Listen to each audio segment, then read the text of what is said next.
সব সম্পর্কের ভাঙন চোখে পড়ে না। কিছু কিছু সম্পর্ক নীরবে হারিয়ে যায়। নষ্টনীড় ঠিক সেই রকমই এক নীরব ভাঙনের গল্প। গল্পটা ভূপতি, তার স্ত্রী চারুলতা আর ভূপতির পিস্তুত ভাই অমলের সম্পর্ককে ঘিরে। ভূপতি নিজের কাজ নিয়ে এতটাই ব্যস্ত যে চারুলতার একাকিত্ব সে বুঝতেই পারে না। এই সময় অমলের আগমন চারুলতার জীবনে নিয়ে আসে কথা, সঙ্গ আর এক অদ্ভুত টান, যা ধীরে ধীরে এক জটিল সত্যের দিকে এগোতে থাকে।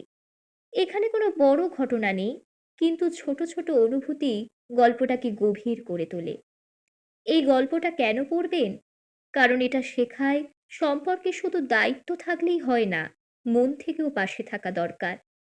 আপনারা কি নষ্টনীড় পড়েছেন? গল্পটা আপনাকে সম্পর্ক নিয়ে কি ভাবিয়েছে কমেন্টে জানাবেন কিন্তু।